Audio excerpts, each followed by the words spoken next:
The San Francisco 49ers pull out a second half victory against the Dallas Cowboys.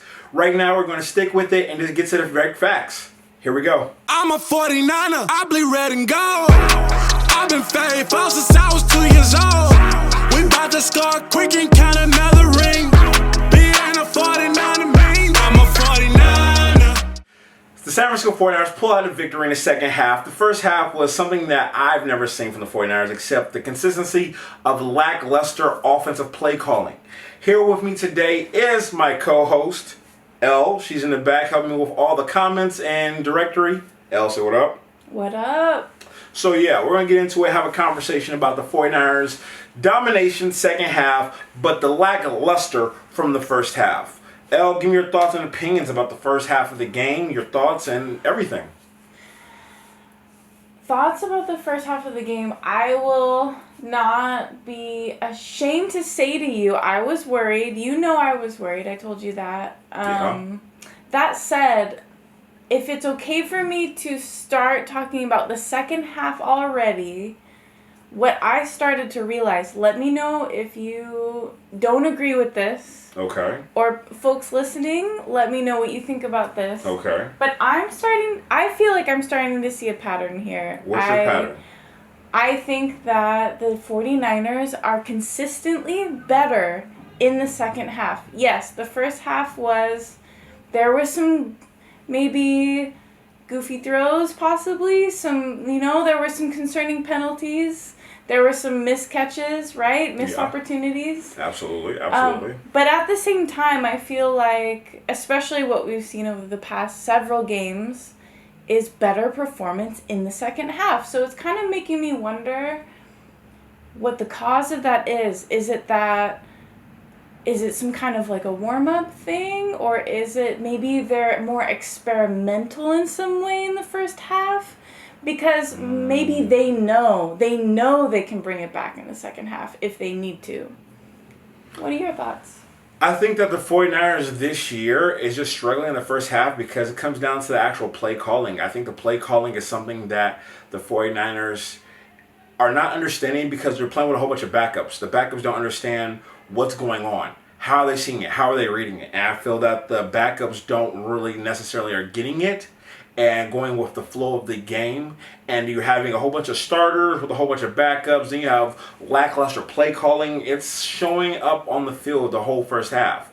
Once they've pretty much calmed down and relaxed and kind of got their groove of understanding what's going on, then you can kind of take away the playbook and say, hey, we're just going to do the meat and potatoes of what works and what doesn't work. And really the first 2 quarters, from what I've been seeing for the 49ers this whole season, is them pretty much testing out things in the first half, what works, what doesn't work, and then second half saying with the meat and potatoes of this is what works and this is what works. The problem is with doing that, you only have 2 quarters to really maximize your capabilities and your potential.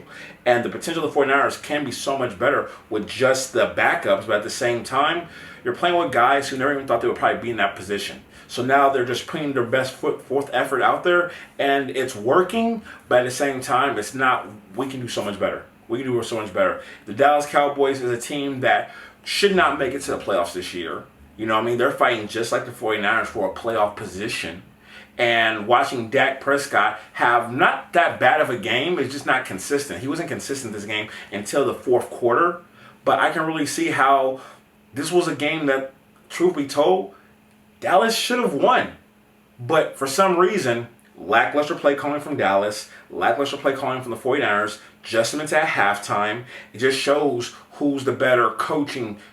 But hey, anything's possible, and I just feel that the 49ers pulled off a victory, and now we get to this bye week, we rest, and get ready for Christian McCaffrey to come back.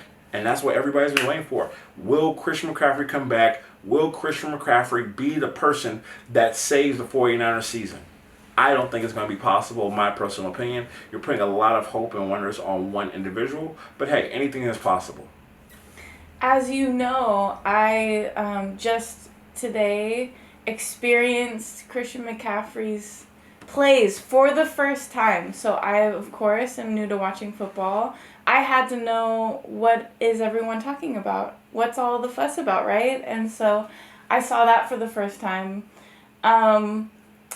I now know what poetry in motion means. I've seen it because it's available for anyone to see on the internet, right? At the same time, I feel like there's a problem with relying on what we've seen in the past, relying on him to just bring that back exactly the way it was. He's recovered from an injury. That's a huge risk. So it kind of feels like, I don't know. Are we putting all our eggs in one basket waiting for the return of Christian McCaffrey? What do you think about that? Absolutely. Absolutely. I definitely believe that we're putting all of our eggs in one basket and pretty much saying, hey, this whole season revolves around one person only. And that's so much pressure to put on one person that's coming back from not one Achilles, but two Achilles. Pretty much just needs rest. He's had nothing but rest, and the only time he's going to show was this the right thing to do. My personal opinion, this is a horrible idea. Horrible idea to put all your eggs in one basket, especially this midway in the season. But hey, 2 years ago, we got Christian McCaffrey in the exact same situation, and we went undefeated the rest of the thing, and got to the NFC Championship and lost an NFC Championship. So I'm assuming that the 49ers, organization is assuming it's going to be the exact same thing of getting to that exact same spot of getting Christian McCaffrey in the midway of the year after the bye week, and everything goes undefeated. The only problem is you don't have Debo being the best right now. You don't have Ayuk at all. We're having a rookie wide receiver, Parcells, Purdy. And Ricky is just pretty much, just getting thrown into the fire after being shot. And on top of that, Brock Purdy, he's being lackluster because he doesn't have all the sharp tools and weapons that he's had in the past. So this is going to be very, very interesting, and I'm looking forward to seeing what happens. So I agree. Anything can happen. I'm going to echo that. Anything can happen. Absolutely. Absolutely. I feel the 49ers is in a very unique situation because they're putting all their eggs in one basket, waiting for Christian McCaffrey to come back and be the savior of the year. But at the same time, let's say in a perfect world, that does work. We go 8 games, we win 8 games, we go undefeated into the playoffs. We still are not going to have a healthy Debo Samuels. We're still not going to have a healthy Ayuk. We're still not going to have the same struggles. Can this team win 3 games, almost 4, to get to the Super Bowl, and then get all the way to New Orleans to play Kansas City again, the team they haven't beat at all, and win? It's a lot to ask from a team this year, and I'm so torn between us looking at this season and saying, you know what, cut our losses, get high draft picks, pick up great players, trade everyone away. That's costing us over $30 million, and starting over from a new place, and within 1 to 2 years getting back into a place of victory. It's damned if you do, damned if you don't, and putting all your eggs in one basket just to shut everything down within a year anyway. I'd rather just start now and trade everything away and get draft picks and have a far greater team moving forward for the next 10 years. I think about the 10 year instead of thinking about the first 3 years. But hey, who knows? Who would you trade? The people that I would trade automatically right now, off the top of my head, I would trade Debo Samuels and try to get anywhere from a mid-range second-round draft pick. I would trade him to get a mid-range second-round draft pick, preferably anything within the top 10 picks of the second round for sure. Why Debo? I would trade him because that would be our highest value asset right now. He's making over $25 million, and he's not going to be there next year, so that would be the perfect person for us to go right now would be Debo. After Debo, I would consider as well, honestly, in my opinion, George Kittle. George Kittle has about 3.5 to 4 years of solid play. I'd rather see what we can get from him and get a second round in the same position, that same second round, if not multiple picks for him as well. Who would you trade Kittle for? I would trade Kittle, honestly, for more draft picks. More and more draft picks. We need the draft picks. We need the draft picks. As well as, if anybody would take them right now, also Trent Williams. This is Trent Williams last year. Get everything. Clean the books completely. Wow. George Kittle, Debo Samuels, truth be told, Christian McCaffrey as well. I will also trade Trent Williams, Christian McCaffrey, George Kittle, Debo Samuels on the offensive side of the ball right now, and get all the draft picks to have us drafting in the first and the second and third round consistently for the next 3 to 5 years, to where we can get great, phenomenal players and great value. We've been proven to have the best scouting team in the NFL. So why not start over right now instead of going halfway through and getting there? Start over from the beginning and get star players that are ready to go within the next 3 to 4 drafts. Start again, and guess what? We'll get right back there with Brock Purdy as our quarterback. And on top of it, I can even think about trading, in my opinion, nah, not Boza. I would definitely say Winter. But we wouldn't have value because we have Greenlaw. I think there's just a lot of players that are making a lot of money for the 49ers that we should trade right now at the deadline and get great high value picks and then wait to see where we fall in the draft, because the next 3 drafts are about to be just pure, just amazing drafts. Amazing. And why put all your eggs in one basket for 1 year when you can have this for the next 5 to 10 years? But hey. 49ers, if you like this type of content, drop in the comment section. The 49ers beat the Dallas Cowboys. And matter of fact, hold on. Where's my phone at? Hold on 1 second. We got to call some people right now. Hold on. We're going to call some people right now. We're going to call, first things first, we're going to call my cousin Paul. And we're going to see if he's going to pick up the phone right now. We're going to see if he's going to pick up right now. Hold on. Here we go. Hopefully he'll pick it up. Let's see.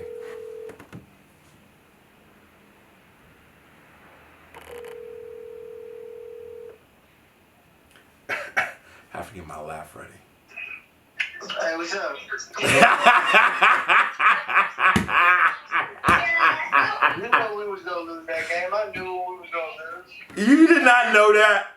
Yeah, dude. And right when they said Michael Parsons and DeMarcus Lawrence ain't playing, I was like, it's a wrap. Well, I already knew it was a wrap. You knew it? Name 2 of our defensive linemen. I'll wait. Hey, I can't name none of y'all. I can't. Exactly. Because all of our niggas is hurt on the D-line. Okay. I know you guys got a lot of injuries too, so there's no excuse, but we had a bunch of guys out there, bro. Yeah. You know, things happen, but you know I had to call you first just to say, hey, bang, bang, Niner game, brother. Absolutely. Are y'all going to win a Super Bowl? Yo, we ain't talking about that. We just want to get past the bye week right now. Okay. All right. Because all I know is we have the same amount of rings still. Very, very true. Very. That's all I know. I've already been there multiple times, but hey, we had one last. Very true. Very true. In 95. Yep, and you had one in 94. Yo, pick up the phone when I call you tomorrow. All right, brother. Love you. All right, love you too. We're not done. You gotta call somebody else. We'll see if my Uncle Lester gonna pick up. We're gonna see if my Uncle Lester gonna pick up, because he never picks up when the Cowboys lose. But we're gonna see if he's gonna be a great guy and pick up today. We're gonna call him right now. My Uncle Lester hates when I call him like this.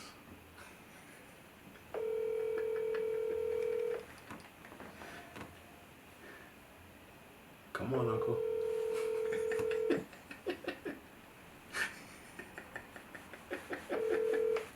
Yes, hi. This is Les Robinson. No Corporation. We are a mental health service provider. Sorry I missed your phone call.